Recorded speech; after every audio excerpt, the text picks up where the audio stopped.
Hello, everybody. Happy end of July. Thank you for joining us via Zoom and Facebook Live. Today we are having our 6th buyer webinar in our series, Paving Your Way to Home Buying Success. How can we put our experience to work for you in putting your best foot forward and making the best offer that you can? It's a really interesting market right now. We'll get to that. My name is Kelie Gray. Girls, would you like to introduce yourselves? I'm Deena Heppner. I'm Trisha Moore. I'm Isabel Rawson. Hi, ladies. So putting your best foot forward and making a competitive offer in the midst of other offers. This is a topic that is important to us that we chose because from both buyer and seller perspective, we are all seeing a lot of this within our office, whether we are writing a competing offer for a buyer or we have a listing that's receiving competing offers. So we thought it was very timely that we discuss this. If you're joining us Facebook Live, feel free to let us know where you're listening from. Let us know if you have any questions about the topic at hand or real estate in general. And we would always love the opportunity to set up a one-on-one consultation to discuss your dreams and goals and how can we help you get there. So multiple offer situations. I think the bottom line with this theme is that not every seller is going to respond the same way. There's no blanket statement or general rule of thumb that the highest price wins, or that the first offer came in that the seller is going to choose to negotiate with that buyer first. There's no cut and dry path that a seller takes. So knowing that, what can a buyer do to make their offer the most appealing? Also, another overarching theme here is that as brokers and buyer and seller agents, before making an offer, we really need to call the listing broker and just start that rapport if we don't already have it, and ask questions. What closing date would work best for the seller? Things like that. Besides the price, and we're going to talk about those things, what is going to be compelling for a seller to sign this offer? So just talking with the other broker and getting as much information as you can. Okay, does the highest bidder win? Is it all about the price? Not always, but a great starting point. So if you know that there are other offers that will be on the table, it's not a bad idea to say if the property is listed at $500,000 to offer $1,000 more or $1,500 more right off the bat and the get-go, to let the seller know that you are highly motivated and you love their property. You can offer, well, there's a little game I want to say. So, you could ask yourself, will I be sad if I lose it at 505? Will I be sad if I lose it at 510? How about 515? Play with those numbers in your head and see at what point, you wouldn't be sad, or at what point you'd be really excited to get that property, at what price point that is. There's another tactic called the escalation clause or the eBay clause, which says, hey, if the property's at 500,000, I'll offer 505, but we'll go up to 520, for instance. And I'll go if there's another offer on the table. So let's start that one again. So if it's 505, I'll offer $1,000 over the other offer up until 520, for instance. So there's that, that tactic as well. Right. And do you find that buyers, I think having a ceiling on that, what a buyer is willing to pay, is For very important. And the seller could have 3 other offers they're looking at. So with the escalation clause, it's you'll pay more than any other competing offer up to X amount of dollars. Correct. Yeah. Okay. Okay. From the seller's perspective, this eBay escalation clause, it sounds great. Looks great, right? You're willing to pay more and more and more. Sometimes it, again, depending on the seller, because not every seller is going to respond the same way. It could have the potential to offend or kind of put the seller, like, oh, so you're willing to pay $520? Well, why didn't you just offer $520? Well, maybe I'm just going to counter you at $520. So it can go both ways. And again, having a conversation with the listing broker, they know their clients, they know their seller. How do they think the seller would feel about an escalation clause? Right, exactly. And I think that's very important. Some brokers will guide their sellers to love it or not. And so having that conversation up front. I just had a transaction where it actually worked out great for my client. And so just having that conversation up front with my client, with our clients that we're representing, and then also with the listing broker and the client that they're representing to see what will work best. Right. And from the selling broker and agent side, setting the expectations with the seller that, okay, we're in this crazy market right now, and things are, not everything has a competing offer, but don't you think we've really seen an uptick in the number of competing offers, whether it's 24 hours of being on the market or something that's been on 2 weeks, and then the cosmic dust just gets stirred up and all of a sudden there's 3 offers, 4 offers, even 6 months. I had that experience recently. It'd been on the market for that long, Right. and cosmic dust just got all stirred up. So setting the expectations with the seller and also with the buyer, this is a tactic that could work. Right. Okay. So the highest bidder doesn't necessarily win. What are other things that a seller is going to look at in the offer? Well, they're going to look at not only the offer, but if you have, I guess, everything in place, all your lending, if you are getting lending, do you have a pre-qual? Is that with a local lender?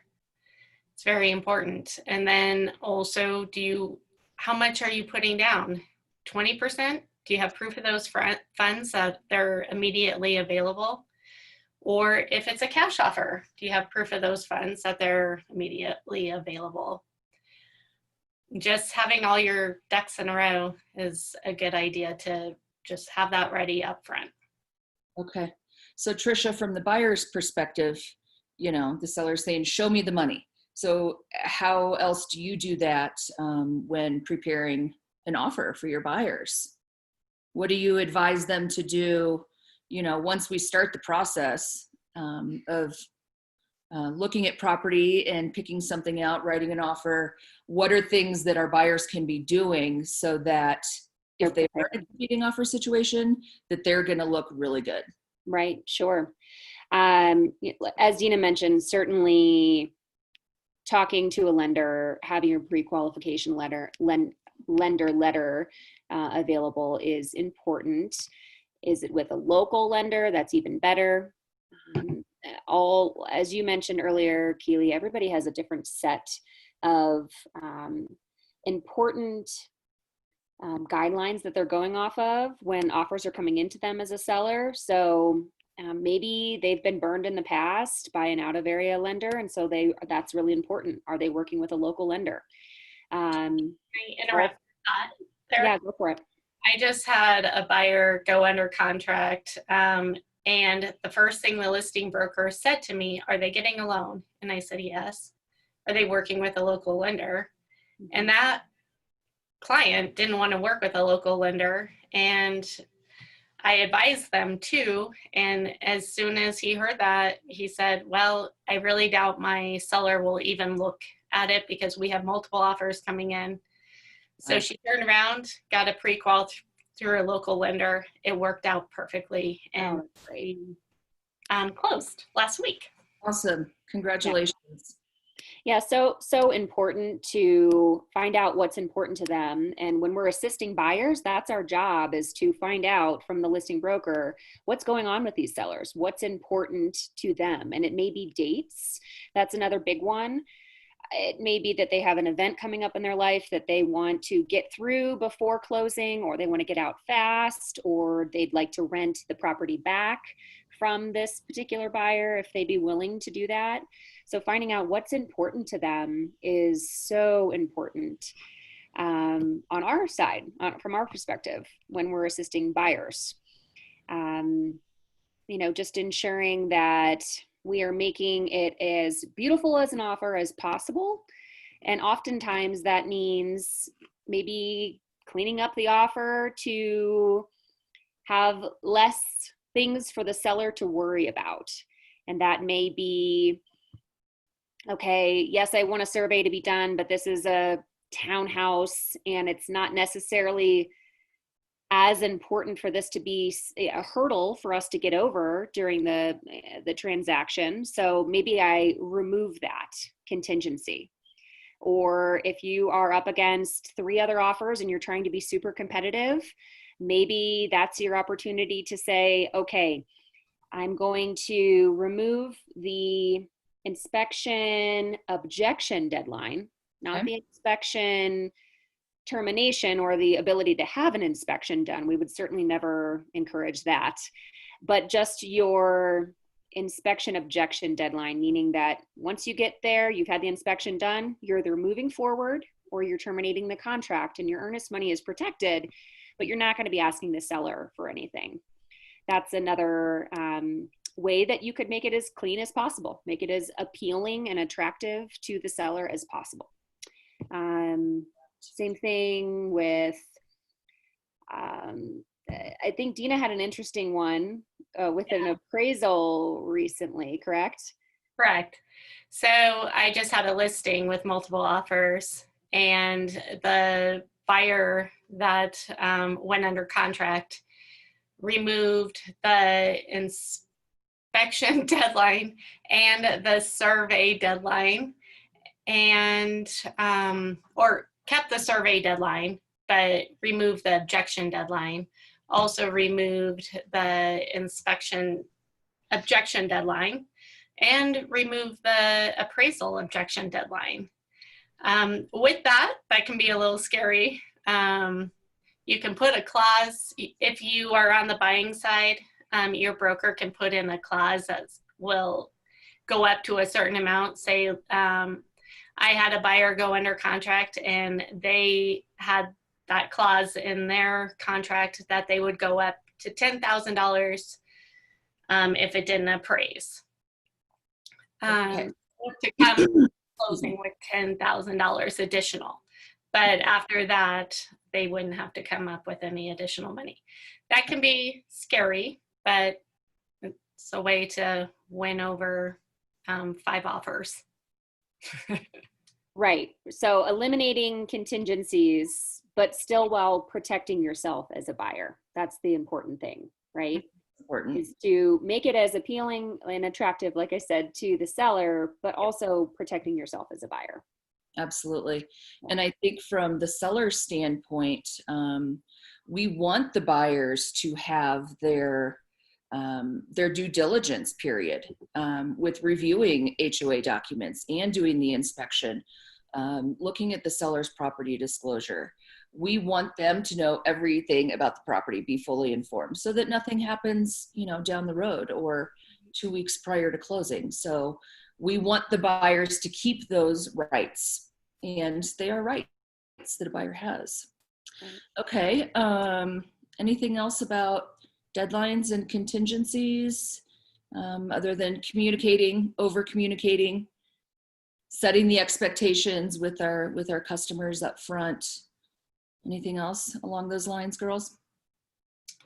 think that covers it. Okay. Back to show me the money and Trisha, using a local lender. We always say how extremely important that is. And I know you've had an experience where it's kind of like, I told you so, you should have used a local lender. But setting the expectations with the buyer and these situations. What else with the money, earnest money, cash at closing? Talk to us about other terms of the whole financial picture that a buyer can do to put their best foot forward. Increasing your earnest money, it's Okay. typically 1 to 2%. But if you would like to really show that you are serious, you're a serious buyer, you're ready to make this happen, increasing the earnest money or your cash at closing, anything that you can do to show that you are a strong buyer. If you can, that would certainly be one way to show a little bit of strength in your offer. Sure. More skin in the game. More skin in the game. You've got it. The Colorado real estate contract, as we know, is extremely buyer friendly. So putting down a higher earnest money amount, it's our job to help protect a buyer's earnest money. So is there a greater risk? It shows more skin in the game, right? And that is appealing to a seller. When we have multiple offers and we're comparing, well, this one is $3,000 earnest money and this one is 15. Right. This one is putting 10% down and this one's putting 50% down. Mm-hmm. All of those things combined help make an offer more appealing or not. Right. Yeah, absolutely. Yeah. Isabel, have you had a multiple offer situation recently where it came down to more than just the money, or do you have any other insight into, well, I know, other things to consider, besides the deadlines and contingencies and the price? What are the other nuances in making a clean offer? And what is a clean offer? What does that mean? Exactly. So besides the money and deadlines, there's little fees that maybe you as the buyer can cover if you're not able to go 5,000 over list price. We have HOA transfer fees, which could range from $50 to $300. Maybe you cover that to show your good faith that you're willing to tweak it in a little way so that you could get the property. Same with transfer tax, whether there's communities and HOAs that have 1%, 2%, 2.5%, maybe you cover that. And that's of the purchase price. So maybe you say you're willing to do that. Or title insurance fees. Typically we have the seller pay that, but maybe in this case you do that so that you can secure your spot, hopefully, by covering all those little fees so that they have a little bit less to think about or worry about. Absolutely. Within the contract, it's, all of these small fees, some are big and they certainly do add up. We're not minimizing the cost. For a seller, commission is typically the highest fee that they have. And then it's the title insurance policy. It can be a couple of $1,000s on up. And within the contract, it's check boxes, right? Who's going to pay this HOA transfer fee? Buyer, seller, split it 50-50. Mm-hmm. So it's negotiable. Even if it's standard for a seller to pay for the title insurance policy, which we would say it is, the buyer proposing to pay that, that's kind of cool. I like that. From the seller's perspective, a lot of times they want to know, okay, we've got this sheet and these things, and what's my bottom line? What is this scenario going to put in my pocket? And what is this scenario going to put in my pocket? And sometimes the higher price isn't necessarily the one. The higher price, the more commission a seller is going to pay, because it's typically based on the list price. So, for example, a buyer is willing to pay all of these other fees, title insurance, that could be $5,000, for example. That lowers the seller's potential capital gains, tax liability, and the amount of commission that they'll have to pay. That's a great point. Good things to think about from both perspectives. Right. Yeah. When also making a clean offer, I like to joke and say that that doesn't necessarily mean that you'll get a clean home. There's a section in the contract where you could ask to have the home professionally cleaned and the carpets cleaned and the windows cleaned, but maybe you leave that out this time because you can't come up in price or in other ways. And so that's savings for the seller as well. Clean offer.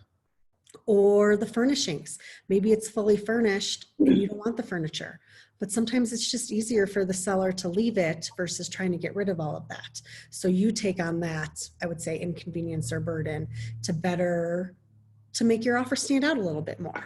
Right. And like we say, when we're showing property, is it fully furnished, mostly, partially, unfurnished? Well, whatever it's stated, it's still negotiable. We could advise the seller to, maybe they want to take the furniture, but it helps the property look better. It helps with staging and giving a buyer an idea of, how things can fit and flow. And a buyer makes an offer. Maybe they don't want the furniture. And because you had a conversation with me, you know that, and okay, we'll sell it. Here's an offer with it unfurnished. You keep your furniture. Right. Even though I listed the property as fully furnished, maybe I actually do kind of want that. So who knows what's going on in the minds of sellers sometimes. And being collaborative, right? So like you always say, we're working towards the same goal here, whether it's a buyer or a seller. The buyers are wanting the property, the sellers are wanting to sell the property. So how can we weave that all together and make it work best for everyone involved?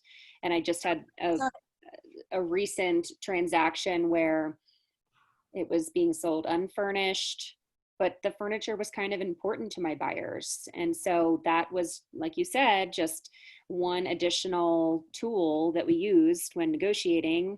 And it was a multiple offer situation. Okay.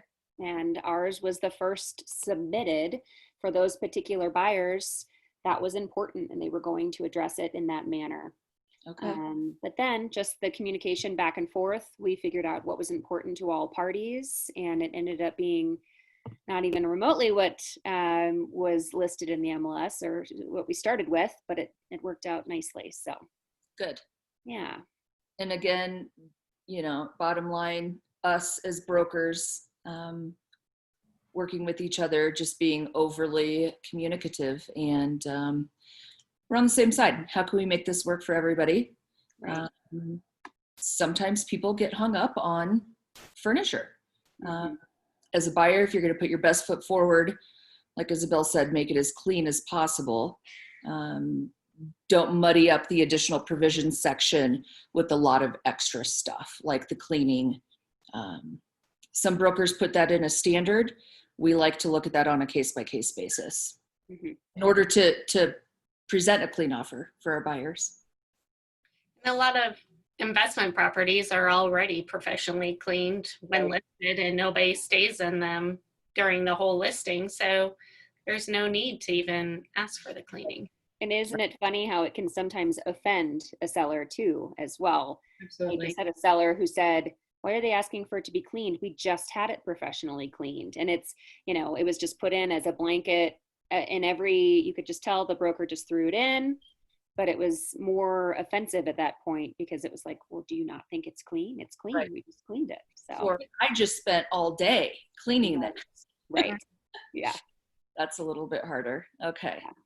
So in this world of competitive offers and multiple offers that we're seeing in Summit County right now, it's a seller's market, low inventory, high buyer demand.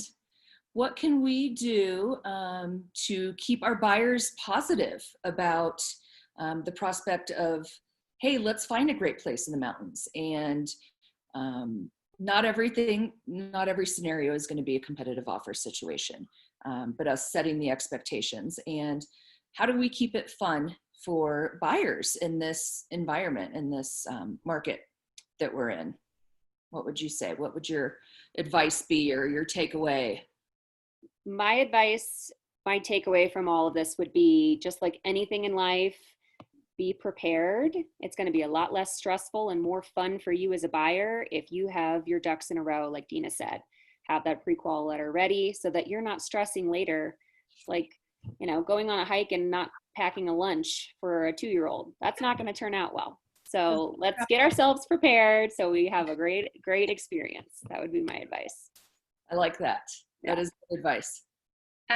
My advice would be, if you do find yourself in a multiple offer situation, don't get scared away if you find out that there's a cash offer on the table and you're not able to pay cash.